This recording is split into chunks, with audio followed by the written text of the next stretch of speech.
My job title is European Key Account Manager. That's primarily a sales job.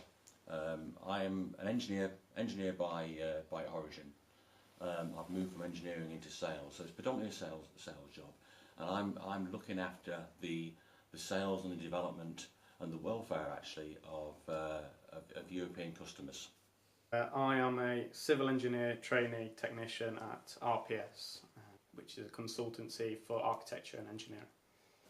I am a travel apprentice. I work for Lincolnshire Co-op Travel, so selling of holidays and admin work within the branch.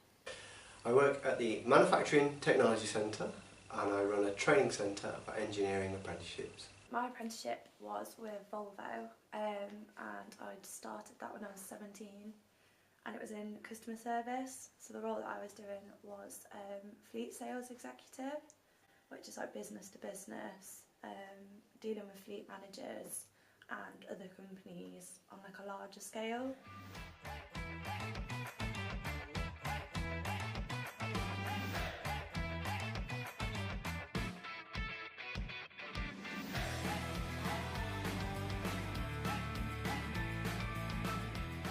A degree is the sort of go-to option, isn't it, for both students and parents, because it's deemed, well, it's a higher education officially. However, that comes with quite a bit of debt and investment, whereas an apprenticeship gives you the same level of training and academic accreditation, but without the debt, and you also get a vocational experience. So you learn a job, but then you're doing the educational part as well, part-time. You know, I don't believe that we should be asking young people that we want to invest in, and young people will be investing in for a return, you know, for the country's development and the country's growth. I don't believe that we should be asking those students to pay that sort of money. We should be investing in them. So the apprenticeship scheme can bypass that, you know, because you can go to university sponsored and supported by an organisation, a company that's invested in you, and you can avoid those fees. So again, that's another great advantage and benefit to go the apprenticeship route.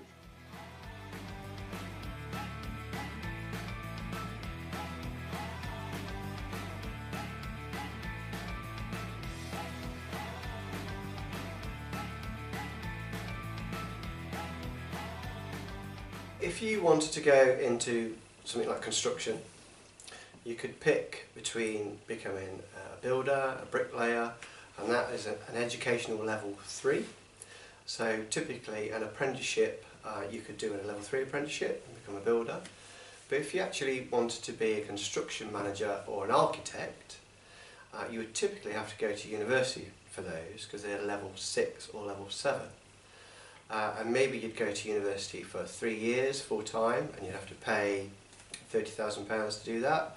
With a degree apprenticeship, they take a standard degree and they offer it to people who are employed. So you can go to work at a building company, and then you go to university 1 day a week or 2 days a week, and you do your 3-year degree over maybe 6 years.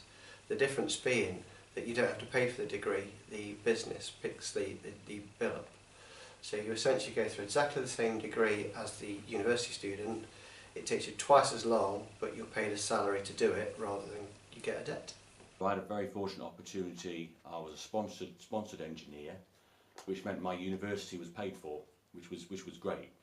You know, so I was one of the rich guys at university. It's not guaranteed, but at RPS they do tend to take on apprentices because they do want them to go to university and then get a degree so they can, you know, work for the company. I know that at the end of my apprenticeship they do offer a degree, so you can go on to a manager's degree and they pay for that all for you.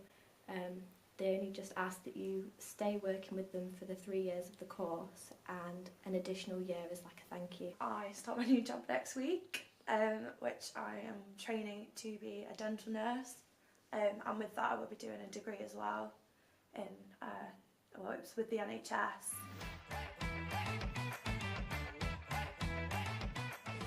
So personally, I prefer an apprenticeship over a degree.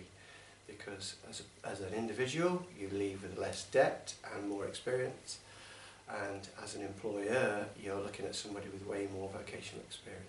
When I've interviewed people to work for me in the past, I see a major difference between those people that have done an apprenticeship plus university and those people who come in cold as a graduate. I know not everybody does, but I always look for an apprenticeship, and I think if that person has done an apprenticeship plus university, you know, that's great. That's the ideal package.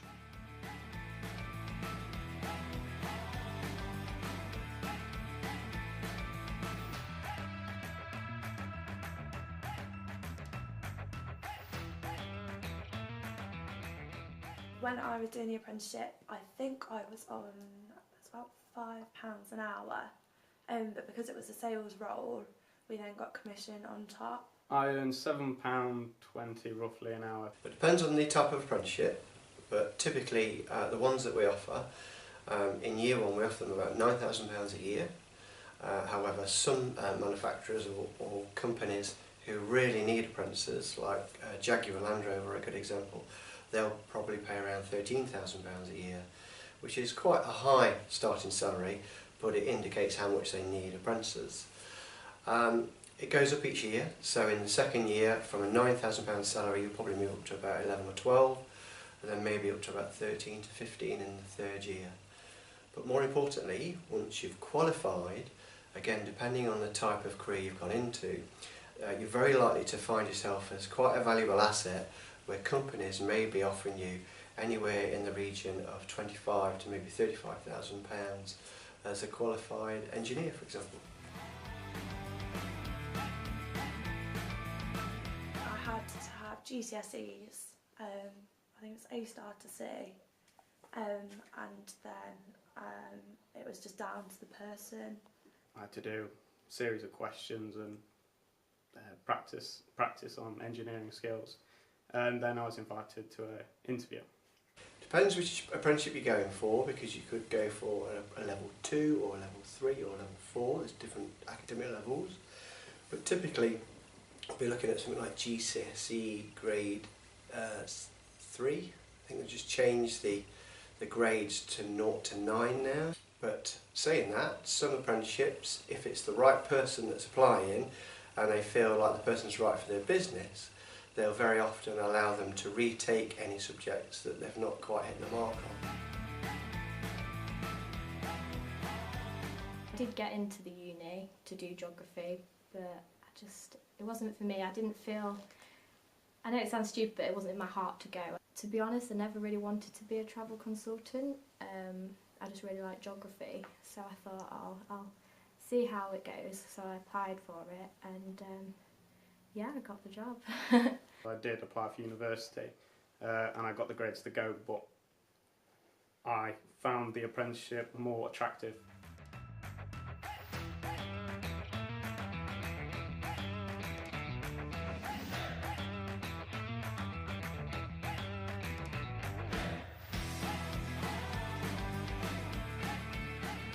I think for me personally, and the job that I'm going into, I think the apprenticeship helped. I've got qualifications in customer service, and with that I've got proven abilities to deal with, pressure, deal with customers, which is what the skills they look for in my new role. I would definitely recommend it.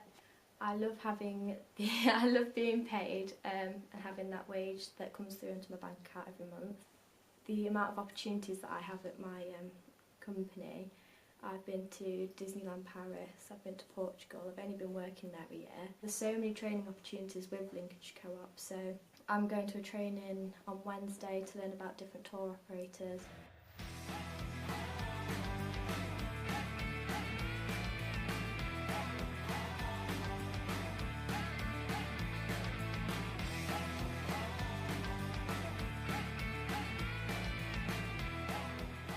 There'll be lots of local employers keen to employ apprentices, but nationally, if you look at Getting Go Far, Google that, look at the website, that will give you advice nationally about apprenticeships wherever you live. Typically with an apprenticeship, you actually find an employer first, and the employer chooses to employ you and take you through the apprenticeship and the learning. And then at the end of the apprenticeship, it's a decision for the employer to continue that employment or to no longer continue that. And to no longer continue that after you've invested in them for 3 years and got to know them for 3 years, it's incredibly unlikely.